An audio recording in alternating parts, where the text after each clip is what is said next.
Hello everyone, and welcome to TUFFTalks 2021, The Power of Passion. My name is Yasmin Sanchez, and I am the PAC Chair, which stands for Perspective, Advocacy, Community, and Knowledge for the University Activities Board. I'm so excited for you to be here with us tonight on YouTube Premiere. This year's theme, The Power of Passion, was designed to create an opportunity to share stories and experiences that were unique to the individual. Also to showcase passions and how they have impacted your life and shaped your journey. I hope you walk away from this event learning something new, and I always want to encourage you to learn more about those that are around you. Without further ado, let's welcome our speakers.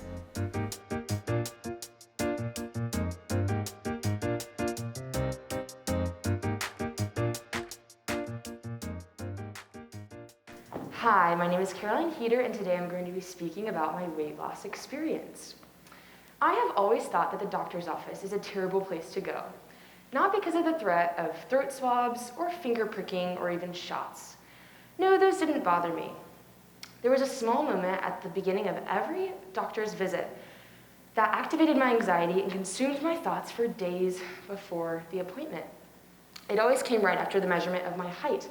It was the dreaded scale. From the age of about 11, I knew that the number I produced when I stood on that little metal square of doom was too large. It was no secret to me that I was overweight. My competition swimsuit never failed to dig into my back and produce visible lines of fat. Also, my volleyball shorts never seemed to stay down on my thighs without repeated tugging. Silly bands and slap bracelets always seemed to squeeze my wrists in an uncomfortable way, and choker necklaces, well, those were simply unthinkable. My size difference never left my mind. In 7th grade, I decided that I was sick of the way I looked in my khaki shorts and polo shirt private school uniform. I knew that my competition swimsuit had a smoothing effect over my jiggly stomach, so I decided one day to wear it underneath my uniform. Clearly, I had no knowledge of Spanx. It took until about 3rd period for a girl in my class who was on the swim team to spot the familiar lines on my back and loudly proclaim my secret to the class. Needless to say, I was mortified. You see, growing up fat, I had a constant desire to shrink my body in some way to match the tiny dancers and soccer girls that I went to school with, who could squeeze into the lockers we used. But no amount of sitting up straight, poking my chin out, or wearing hidden swimsuits was going to change my appearance. No, ultimately, the only thing that mattered was the food I ate. Although my mom cooked and provided lots of healthy meals for me growing up, I always found a way to sneak in more dessert. I have always had an insatiable sweet tooth. When I was in high school, my mom woke up early every morning to cook me a healthy breakfast and pack me a nutritious lunch. I ate these meals because I had no other option. But once I got the freedom to drive myself to school, that changed. It brings me great shame to admit this. But once I got my driver's license, I would toss my breakfast to my dogs on my walk to my car, and I would throw the food out in my lunchbox to purchase fast food off campus. It was a sneaky, terrible thing to do.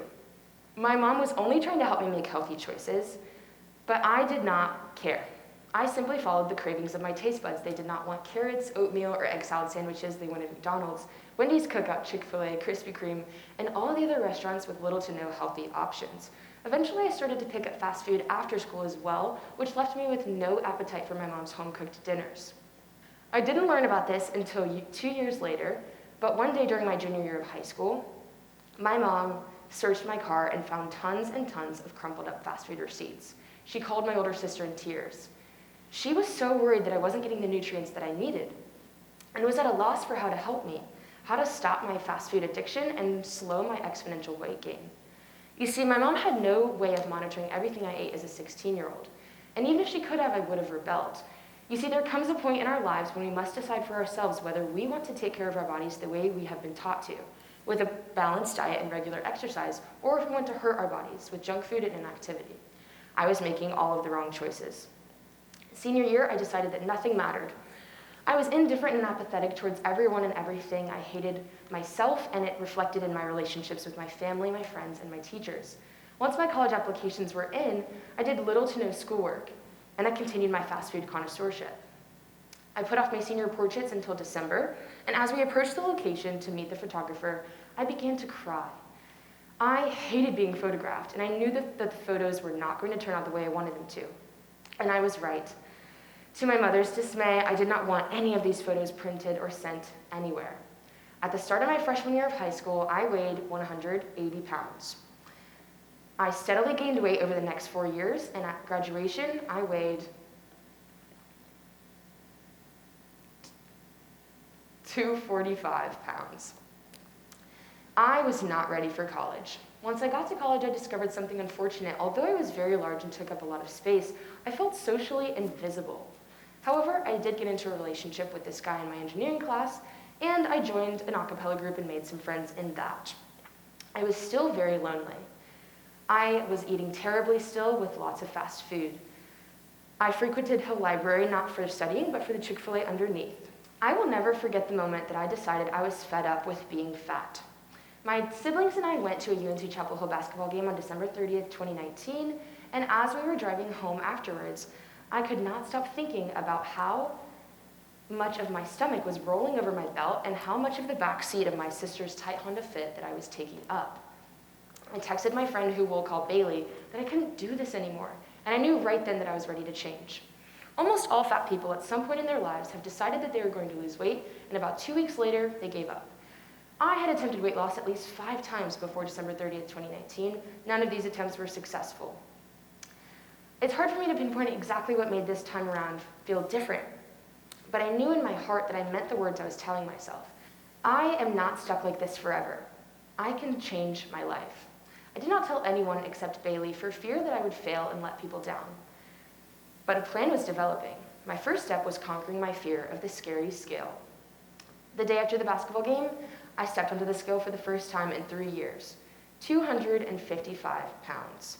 I cried for about an hour and then I womaned up. This number did not define me, nor was it permanent. I went back to school in Raleigh after winter break, and this is a real photo of what my pantry looked like. I cleared everything out, and all that was left was some peanut butter.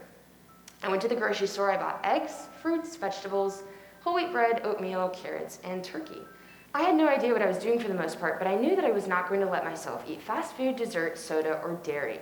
The first week was hard, but it felt right. After the second week, I stepped on the scale again. 237 pounds. I had lost 18 pounds in 14 days.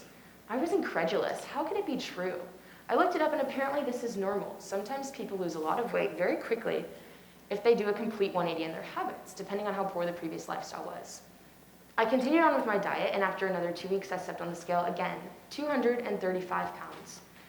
I was extremely disappointed. I didn't expect to necessarily lose 18 pounds again, but 2? Seriously? This was when I learned that weight loss is neither linear nor consistent. Even if your habits remain the same, you can lose a lot of weight, you can lose a little weight, or you can gain some weight before you lose some more. In any case, I began to really enjoy my lifestyle, something I didn't expect. The reason why my previous weight loss attempts had failed was because I could not stand the thought of eating bland, healthy food for very long without becoming depressed. You see, unhealthy food had always been there for me, an emotional support, if you will. There's nothing that cake cannot heal, right? Satisfying my sweet tooth and other cravings made me feel alive, happy, and free. Changing my diet felt like temporarily torturing myself. But this time around was different. This time around I was determined to find foods that I could look forward to eating. For breakfasts, I would eat eggs, Greek yogurt with granola and fruit, oatmeal, Canadian bacon, or whole wheat toast with peanut butter. My lunches and dinners varied from salads to grilled chicken and vegetables to salmon and rice, or really anything that was healthy at Fountain Dining Hall, since I still had a meal plan. I didn't think too hard about it.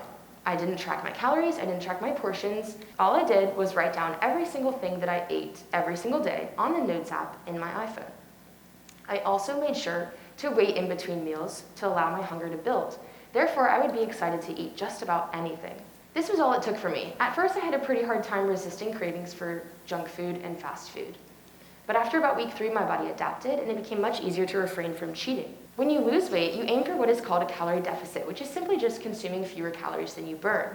To burn calories, I would go for runs and do yoga. That was about the extent of my exercise, and it was very inconsistent. Some weeks I would work out a lot, some weeks I would work out a little, but no matter what, I was always still losing weight at the same rate, about 12 pounds per month. This is why I'm convinced that weight loss is about 80% diet and 20% exercise. This is just my experience. I cannot speak for what will work for anyone else. Around the time of my birthday, March 20th, I weighed 219 pounds. I had lost 36 pounds in less than 3 months, which although that was already a very fast rate, I grew impatient. At 18 years old, I was convinced that I was going to be an obese woman for the rest of my life. But clearly, I was wrong. The feeling was incredible. My clothes hung more loosely on my body, my towels, my robe, and even my boyfriend's arms wrapped around my body more fully. I had to poke new holes in my belt, my bed felt bigger, and I even convinced myself that the Lime scooters I rode uphill were able to accelerate more quickly. But most importantly, my face was changing. People were noticing. Every compliment motivated me. Any evidence of progress was like a drug, and I was addicted. This 36-pound weight drop made me feel confident that I could put my body through even more, or rather my stomach through even less, and it would adapt. It started as a skipped meal, an unfinished plate. I never thought that I could develop an eating disorder, if you could call it that. I was never formally diagnosed. In fact, I believed that my willpower was so strong, I was completely incapable of developing an eating disorder. But food deprivation is a very slippery slope. For a week, I ate only one meal a day, just 400 calories, and then I decided to push it a little bit further. Just one protein bar a day. 5 or 6 bites of a chewy, birthday cake flavored fiber log around 4 p.m., and tons of water. The hunger pains were constant, but when avoided for long enough, they fade. I would only have enough energy to do my schoolwork and go for a long walk. I was usually asleep by 8 p.m. to escape the hunger. You see, when you are starving yourself, the days are very long. I lost 10 pounds in 12 days. My sister, concerned, asked if I was doing cocaine. One day, a dangerous thought struck me. If I'm only going to allow myself to eat once a day, it might as well be food I like, right? There's a common myth that you can eat anything you want when you're losing weight as long as you don't eat too much of it. 100 calories of Cheetos is not equivalent to 100 calories of broccoli, and they're not even comparable, because 100 calories of broccoli is going to be much easier for your body to digest, and you will gain much more from it. 1 week, maybe 2 weeks of this starving, gorging routine, I began to get used to the binging hangover, that terrible feeling in my stomach when I woke up in the morning, many uncomfortable trips to the restroom, and immense guilt. How did I get here? I was doing so well. Like many things in life, most of the challenges with weight loss are mental. Conquering your conscience and convincing yourself that you have what it takes to go without junk food and sugar for long enough to let your body change. Temporary sacrifice and dietary pleasure for great reward in physical appearance and health. That's all it really is. But there is a sugar beast inside of me that wants to eat sugar until I die. And like many beasts, this beast loses its power with continued suppression. But if it rears its head even once, it will stick around for a while. That night that I ate chocolate chip cookies and vanilla ice cream in late March was the first time I ate sugar besides fruit since December 30th of the previous year. I practically combusted. For about a month, this continued. A terrible habit indeed, and I lost 5 pounds, 204 pounds. Finally, I was fed up. Like my dad once said, a diet in which you are constantly battling your hunger is not sustainable. For me, starving myself led to binge eating, but there are much worse destinations at the end of that path.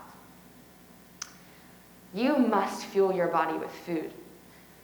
I was so sick of being hungry all the time or feeling gross from the food that I did eat. Eating healthy food has many benefits. You have more energy, more brain power, better digestion, and better skin. I wanted those benefits back, but I needed to make sure a relapse in binge eating would not happen again. The key to a healthy diet is in one word. Can you guess it? Balance. This time around, I rededicated myself to a diet with giving myself one treat every other day that was not fruit.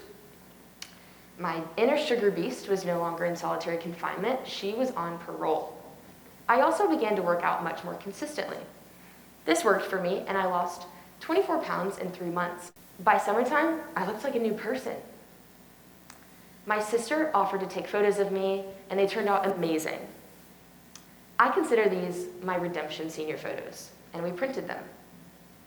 The love and pride that my family and friends poured over me was overwhelming. My grandma said, "You look like a movie star." Thank you, Grammy. But more importantly, I felt like myself again, and I was relieved. Perhaps the best part was being able to talk in a matter-of-fact, those days are in the past kind of way about my previous unhealthy habits. All of my siblings and my parents were extremely concerned for my health before I lost the weight, but they didn't know how to talk to me about it. I was very sensitive, and I didn't want to talk about it. I knew exactly what I was doing, and I was ashamed. I did not like being the overweight kid in my family, and so I was so grateful to no longer be in that position. Another thrilling part about losing weight is being confident and comfortable in new clothes that I'd never worn before. That summer, I really enjoyed shopping for and wearing new outfits. I also really enjoyed seeing people I hadn't seen since before my weight loss. A lot of people asked me, "Did you really mean to lose all of that weight?" Which I found comical, because if I'd wanted to lose 75 pounds, if I was capable of losing 75 pounds without meaning to, I would have done it much sooner. I loved discussing my weight loss with people. Almost every time I mentioned it to a woman, she had something to share about her own experience and struggles with weight loss. Anyone can struggle with their weight, especially in America, where there's tons of fast food at any corner, and the portions are so oversized. I was inspired by the connections I made with others as a result of my weight loss. I was feeling more patient with everyone around me, and I even started to be nice to strangers. I believe that the way that you treat yourself reflects in the way that you treat others. I am not the unbothered, thoughtless girl I was senior year who would skip class to eat McDonald's. No, not anymore. Now I care about what I eat, and more importantly, I care about other people. I want to make everyone that comes into contact with me feel accepted, seen, and appreciated. I embrace myself and all of my flaws, and I love watching other people do the same. It is beautiful. By no means did my life become perfect after weight loss. I still experience pain and struggle and sadness, but none of this sadness today comes from feeling like I have no control over my lifestyle or my appearance. I am the master of this flesh vessel, and I am determined to take care of it. There is not a day that my weight loss journey will be over. I have been trying to lose the last 20 pounds from 180 to 160 since April of 2020, but even if and when I do lose those 20 pounds, I will still be working to maintain a healthy lifestyle to the day I die. This is simply what we must do for our bodies. My final message that I would like to leave with you is this: you are not how you look on the outside. You are so much more. You are your thoughts, your feelings, your ideas, your words, your jokes, your laughter, your songs, your passion, your worries. You are the light that radiates from your eyes. But most importantly, you are your decisions. It is never too late to decide to take care of your body. You've heard what worked for me, find what works for you, but most importantly, do it for you and no one else. Do it for the betterment of your physical and mental health. And most importantly, please thank your mom for her cooking.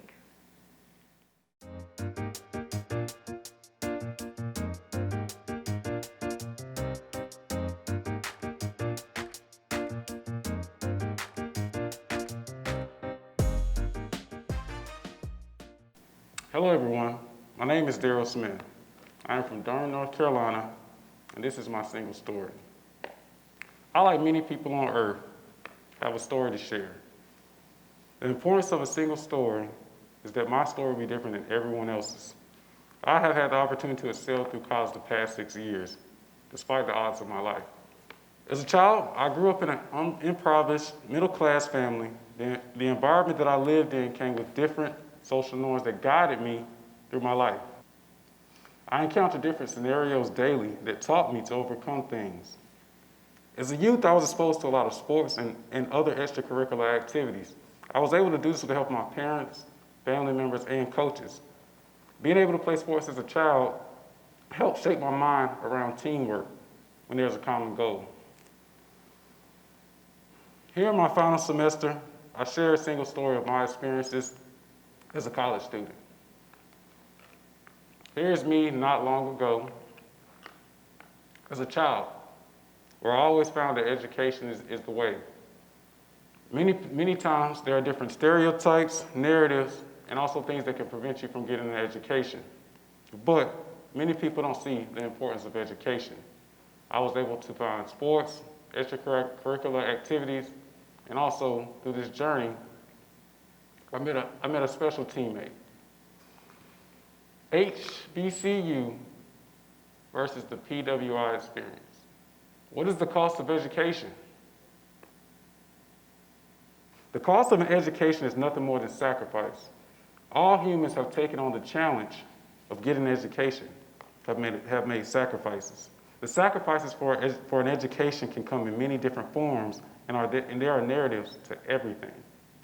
Pros versus cons. During my college career, there were many different things that were positive, negative, good, bad, cold, hot. But I've been able to excel through college these past 6 years, and I found the importance of education. HBCU, historically black colleges and universities. Here is North Carolina Central University, where I attended as an undergrad. As a student at North Carolina Central University, I was a student athlete and into many extracurricular activities, such as football, Greek life, student government, and many more. I was able to excel into a young man. The Afrocentric culture at HBCU is different than anything on earth. The games, the homecomings, the historical events, Fried Chicken Wednesday, and many more to name. All of these different activities and events are what makes the HBCU culture.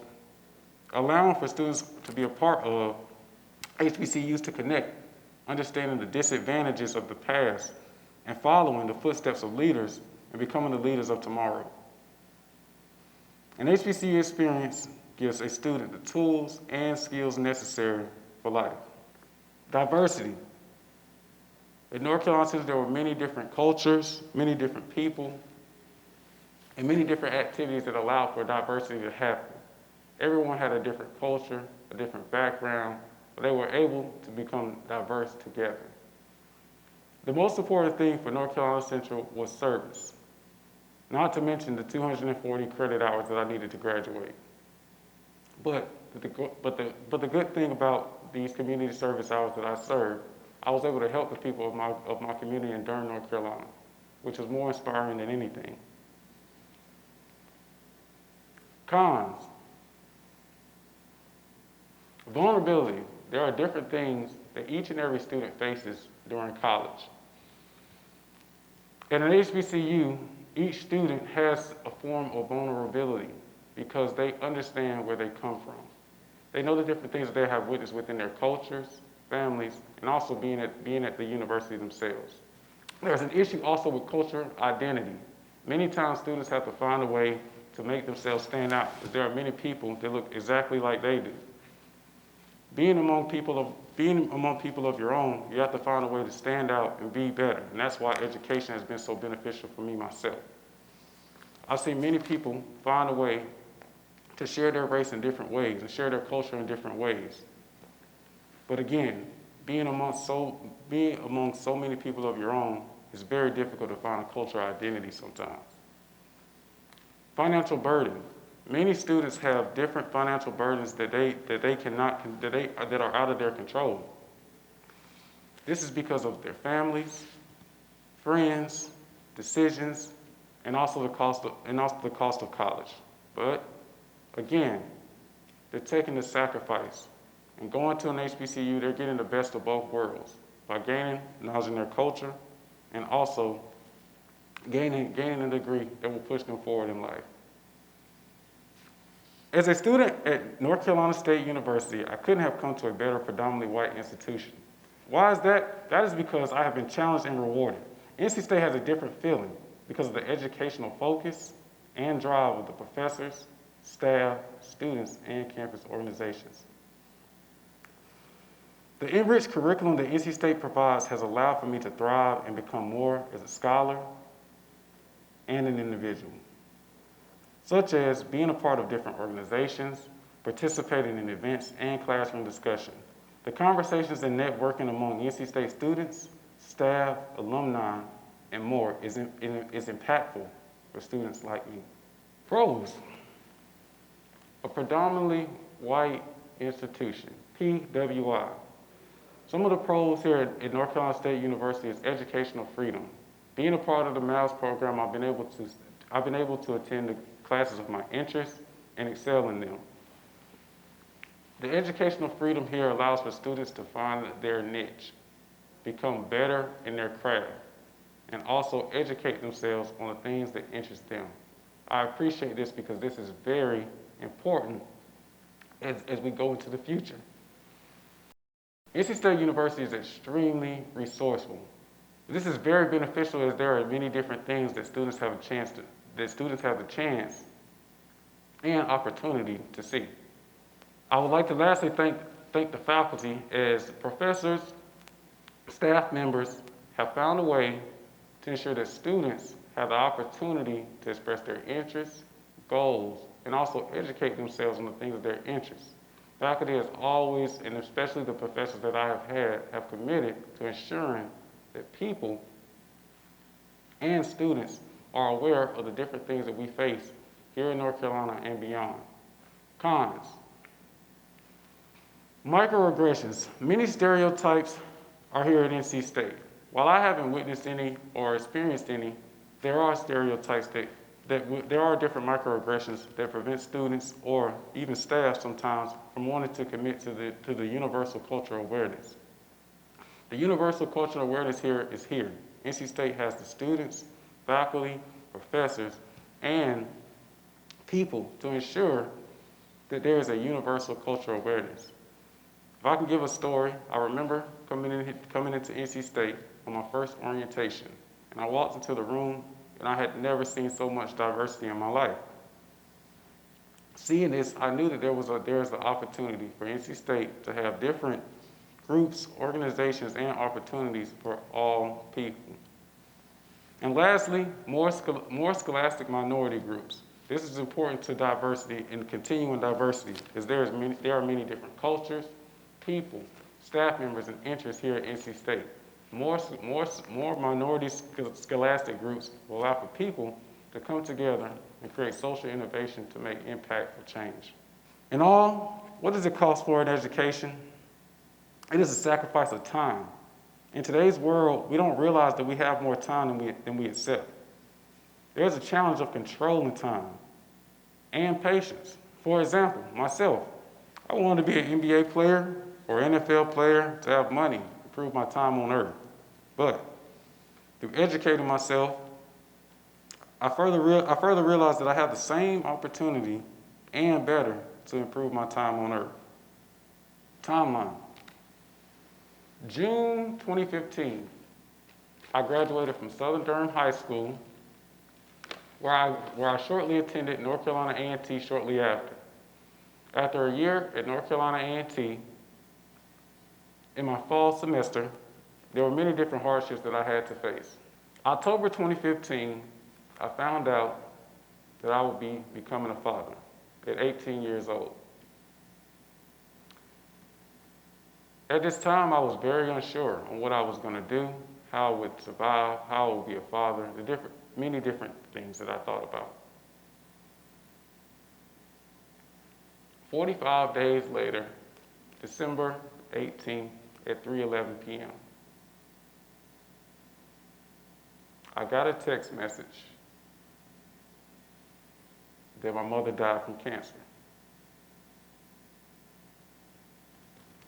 And while I was upset, while I was hurt, while I could shed many tears and be down and lose sight of myself, I found a way to look into the different memories that we had, and I'll share one today. I remember our trip to Duke Hospital, where she got her regular cancer treatments. And I remember sitting there and us going inside the building, and it's always going to our favorite table, and I would go and get nachos with chili and cheese, jalapenos with a touch of salsa, and water. This time with my mother allowed for me to gain knowledge and prepare for the future. She taught me to keep going, to never stop. She prepared me for this, and she told me that educational knowledge is the way that you keep going. And I haven't stopped since. May 2016, I transferred from North Carolina A&T to North Carolina Central University, where I became a student athlete. May 2019, I graduated from North Carolina Central with a criminal justice degree, majoring in criminal justice. As a graduate student in my first semester, I truly struggled. I started my first new job working as a family engagement specialist. I was working 8 a.m. to 5 p.m. and going to class at nights from 6 p.m. to 8:45 p.m. This time opened my eyes to the responsibility of becoming a thriving adult. I was not the only one. Seeing other colleagues with the same schedule motivated me to be more self-sufficient. During this time, I was dealing with many different hardships, finances, and all on top of being a father. At this time, I was in a great, terrible moment in my life because I didn't realize the educational challenge of being a graduate student. The discussions, readings, and educational events here at NC State are rich with great content and knowledge. As a college student, there must be a sacrifice made to become a graduate. I've experienced many different things that have driven my desires and molded me into a man and a young adult that I am today. Becoming a leader, I've realized my strengths and talents and broadened my competitive nature and developed my undeniable potential to achieve success and effectuate positive change in my life and community. I want to inspire others, influence young minds, and help those in need. I can share my experiences and a better sense of judgment in certain circumstances. Different hardships occur that create outstanding leaders and motivators for others. I have faced many different challenges in my life that have inspired me to not only be a leader for myself, but for others. To be the first person in my family to attend college and graduate with honors, as a first-generation college student, I had no other choice than to set a standard that educational excellence is a norm and not an expectation. Please take a moment to read this quote. This quote has motivated me through many different things in my life.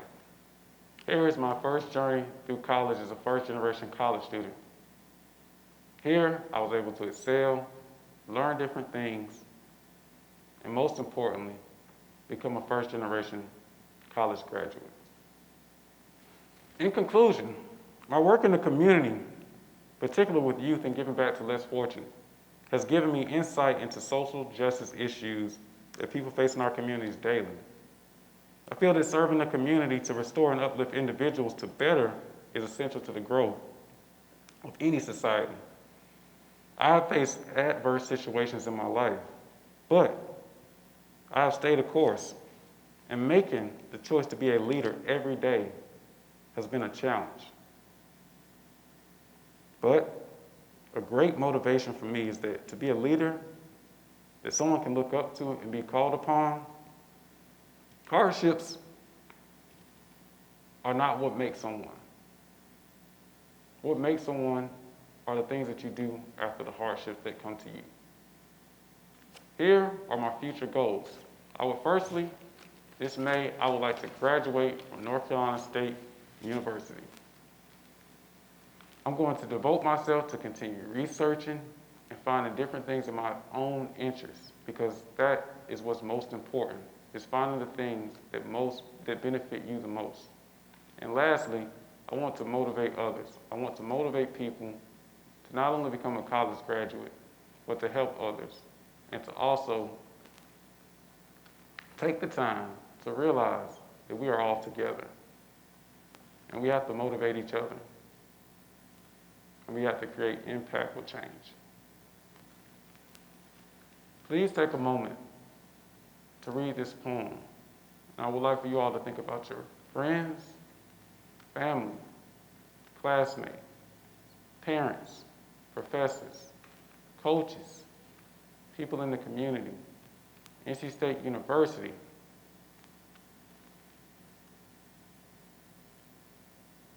And think of the ways that you can create impactful change together.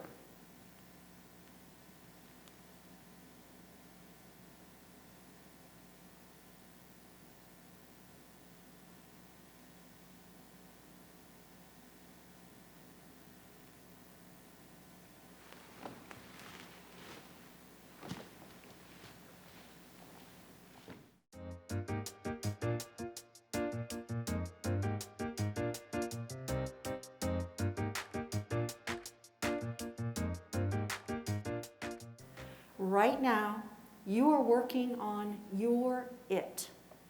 Raising a child, a home improvement project, a hobby. Maybe you're learning a new skill. Maybe you're pursuing your undergraduate degree. You have forward momentum. Don't stop. Keep going, even when the waves of life slap you, like a COVID pandemic. I have a friend, they retired and they sit on their couch all day long watching TV, waiting to die. I have friends from high school that are dead. My dad is in his final illness. He asked me what I was going to do with my inheritance. Where would I travel? What would I see? The Great Wall of China, Japan, the Barrier Reef, the Parthenon, Pompeii. I said, Dad, I really don't want to talk about that. And he pushed and he said, what are you going to do? And I said, if I had that kind of money, I would go back to school and I would finish my degree. I have 130 hours completed. How long can it take? At 15, I was a senior in high school at Athens Drive. But I was also dual enrolled at North Carolina State University, taking college-level classes. Both endeavors went really well, except for the beer run after college classes to Mitch's Tavern. I was underage. I couldn't drink. I also didn't have my driver's license, and those two institutions are too far apart to walk. But I had friends. And I learned the first lesson for surviving the waves that life slaps at you. We are all in this together. Help when you can. After high school, I was going to go to Juilliard. I had taken piano lessons since I was 4 years old. I was always in choir. But there was a problem with that. I marched to the beat of my own drummer. That doesn't work so well in music. Also, in art, just like in sports, there can only be so many Michael Jordans. And I wanted cash. My next lesson: when you march to the beat of a different drummer, make sure you find a place where that skill set is appreciated. So I continued at State as a freshman at 16, new minted. The multiplicities of priorities were overwhelming. It wasn't my best semester. But I know now what I didn't know then. I should have found resources to help me. I continued my degree and I filled my electives with music classes. They nourished my soul. And they were easy. I got mostly A's. I wish my computer science classes could have been as easy. I had to, back in the early 80s, wait 24 hours in line before I could get time to type my programs into the CRT. I learned about comfy clothes and snacks. Finally, I had my 130 hours complete. I also had a job, 2 side hustles, and a class at night. It was a senior level class. At night, after a long day at work, it didn't go so well. Life happened. A marriage, a divorce, another marriage, a kid, a miscarriage, another kid, another divorce. But I had arrived.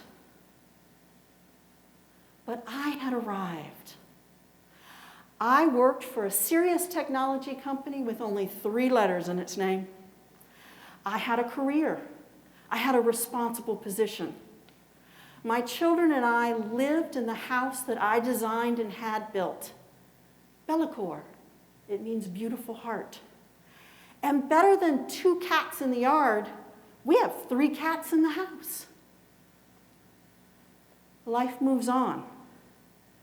My baby graduated summa cum laude. The next steps I wanted to take in my career required a master's degree. The master's degree wanted the bachelor's that I hadn't finished. Neither one of them would look at my experience. I had to go back to school. 1 semester is surely all it would take. I was a senior. I had 130 hours completed, right?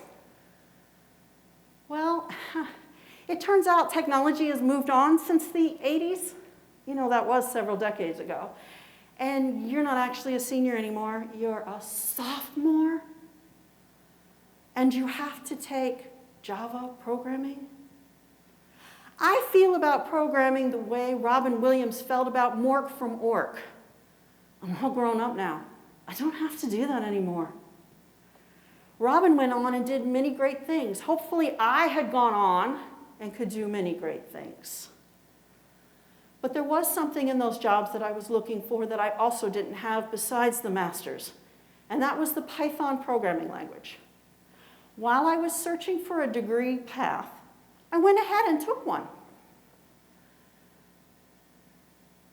Just like 1982, there weren't that many women in there.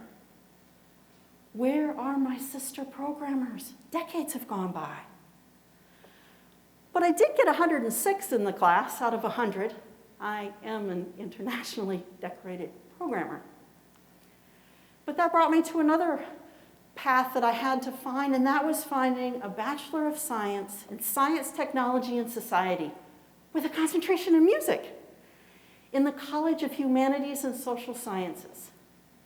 That degree didn't even exist when I was 15. It says a lot of things that resonate with me, as I'll explain in a bit. But I did learn something from this wave. Do the required things, even if it's unpleasant and it seems stupid. Academia doesn't put real-world experience on your transcript. I'm up against a serious wave, time. Time is a wave we are all up against. My father is dying. As my mother acerbically tells us, we're all dying. Maybe you can relate. Get up off the couch. Do something. Time is cruel. It is ticking against us. Go and do. The before COVID me had a very clear goal. I was going to march across the stage, and my parents were going to sit in the audience and they were going to watch me. Dad paid for it, but no large in-person gatherings. I haven't actually seen my parents in 2 years. The life experience of graduating, that ceremony, has been stolen from us. That brings me to my next point. Nothing is promised. Carpe diem, seize the day. During this journey for a degree, I have kept my end goal in sight, which is my next career move. But I've learned some things I want to share with you. If you love it, do it. Don't let it go. I let archaeology go. Why, oh why, didn't I subscribe to a journal? Or at least Google it every once in a while. Do you know there might be a hidden room in a certain pyramid in Egypt? And LIDAR is helping us virtually remove the trees in South America Those civilizations are vast and sophisticated in ways we had no idea. I wanted to be a grunt on a dig for a while. I thought I could use some vacation time and do that. Dr. Grossman has opportunities. If you love it, do it. When I was in computer science, I admired Admiral Grace Hopper. She was the figure, and a decade older than me. A woman working in technology with men. The Navy's somewhat male-dominated. She managed to name her it. She's the reason we have bugs in computer science. If I had continued with my music, I found out that I could have been an arts music composer like Cynthia McTee. Thank you, Dr. Washka, for this insight. Computers keep time just fine, but I didn't. If you love it, surround it. My new major, STS, is called multidisciplinary. It brings disparate knowledge together. And this is so important because our knowledge is ever expanding. When I was 15, I knew everything there was to know about computer science. I could solder, I could do microcoding, I could do firmware upgrades, I could do regular codings, and heck, I even knew about the brand new, sexy management information systems. I even managed to stay current with PCBs. I go to PCB's Carolina technical conference every year when I can to stay up with what they're doing there. You may think you know computer science, but you're probably going, what is she talking about? PCBs. Printed circuit boards, ubiquitous in our current modern world. It breaks my heart, but I don't even know all the words that actually belong under computer science anymore. With STS, we have the ability to bring in these separate areas of knowledge, to bring to bear on the serious problems of our time, like global warming. There's a sociological component, a psychological component. We also need to look at our history of how we got here. Thank you, Dr. Bassett. We also need the traditional sciences like engineering and physics. And I suppose, if we're being kind, we can invite earth sciences to the conversation with their carbon cycle. Thank you, Dr. Falk. STS is what we can bring all of these different perspectives together. Thank you, Dr. West and Dr. Cheetahs. We need to end the siloing of our information. We need to bring together this separate knowledge, to surround it. When I surrounded my love of music, I actually managed to make a composition based on the geological timescale. Who knew? If you love it, persevere. When I came back to school, the world had changed. I was learning to talk to my car. Moodle, it rhymes with poodle. New slang, new ways for us to behave. My first statistics exam did not go well. I got a 67. I studied for 3 days. While I was still searching for my degree path, a statistics professor here at State told me, based on my freshman year experience, it was pretty obvious I didn't belong here. I persevered. I got a B- in that class.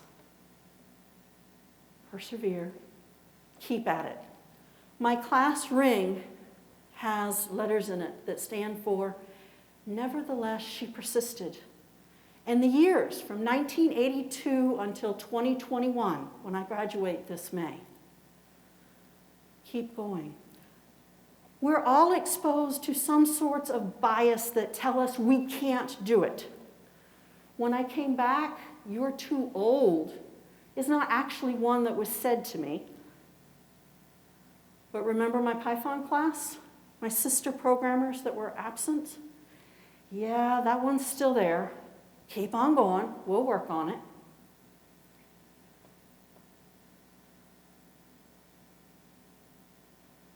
No one actually said to me, "You're too old to do this." But you know what? They did tell me that I am the oldest person that they have run across. And that's okay, because at one time, I was the youngest. Let me do that line again.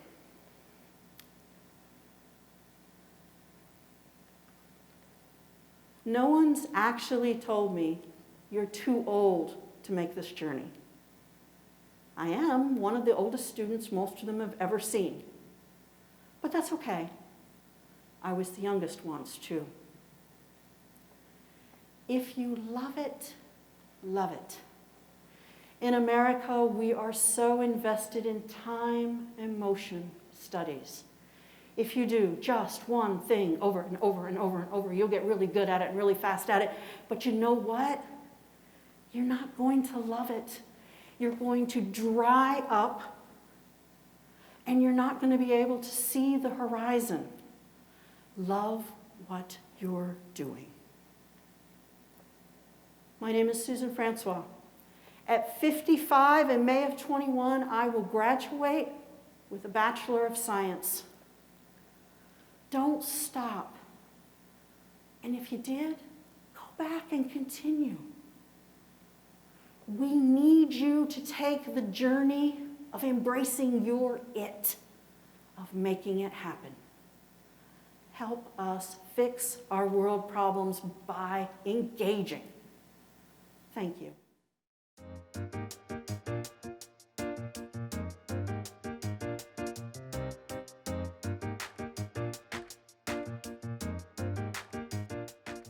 I may be on this stage, but I have a secret to tell. I'm challenging anxiety at this very moment. Shaky voice? Check. Sweaty palms? Check. Fast heart rate? Check. Red face? Check. And I'm very thankful for this mask right now. Nauseous? Check. All of these are symptoms of anxiety, but this is not a complete list. Anxiety can be normal. Think about the first time that you take a test and those feelings that it invokes, or a first date, or a job interview. Or it can be a problem for a person with an anxiety disorder. They can have thoughts that are chronic worrying, persistent thoughts. They can lead to avoiding daily activities. I want to tell you a story about a little girl who went on a field trip in the 3rd grade. And the only takeaway that she learned that day was that a natural disaster was going to happen.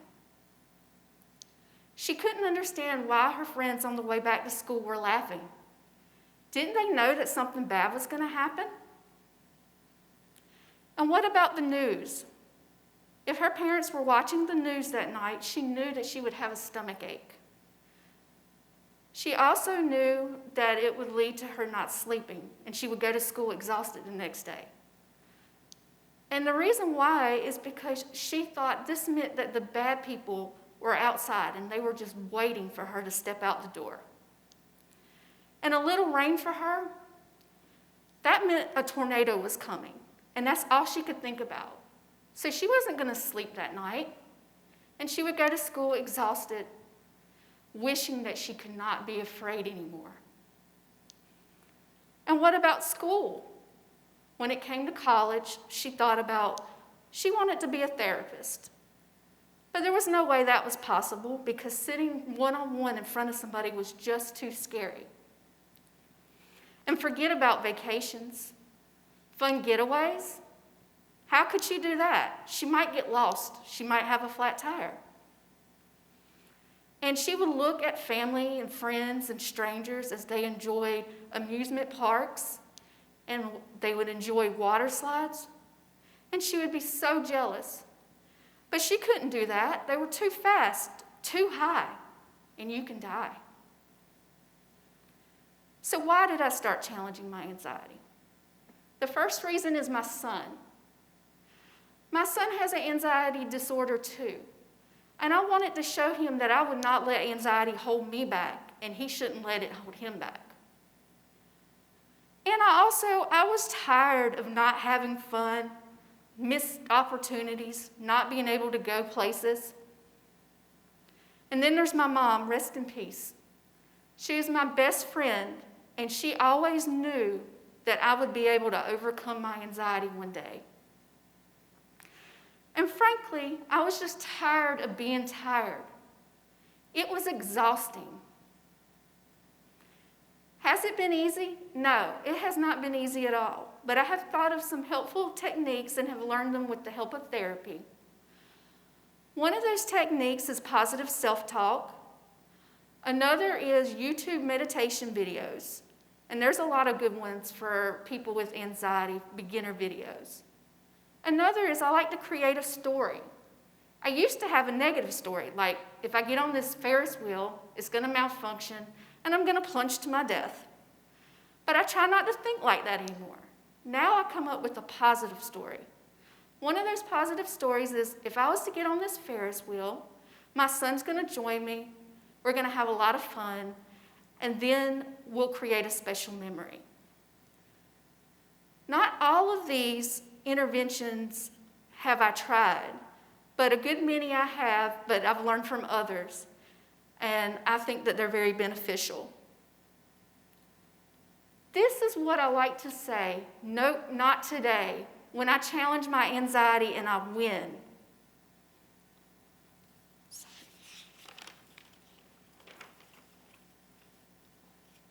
I feel like I've climbed a mountain and I've made it to the top.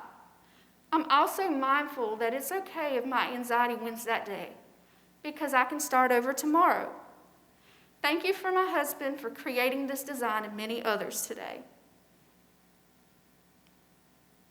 Do I still suffer? Yes, but I choose to challenge my anxiety. I do this by doing things that I never thought I would ever do. This tough talk. Enjoying a storm. And below it's some pictures that you can see 150 feet of me in the air on the Skygazer Ferris wheel. Me in a production of Little Women, my view from a plane on my way to California, my son and I freezing on our way to my son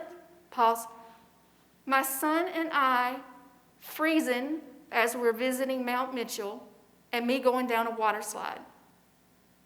Also in 2017, I graduated with my undergrad in psychology with honors, and I'm currently a graduate student here at NC State in the Master's of Social Work program, where I hope to attain my licensed clinical social work certificate degree. I hope to attain my licensed clinical social work. This is something I saw that I wanted as a young adult, but now I'm making that dream come true. And like I like to say, better late than never.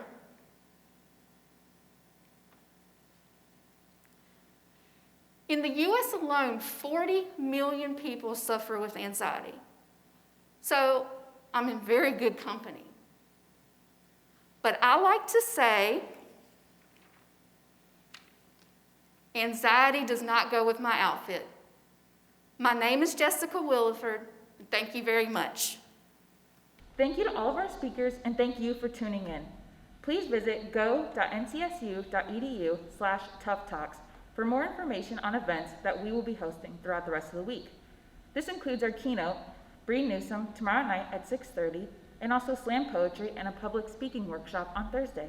Thank you again, and I hope to see you at our future events. Go Pack!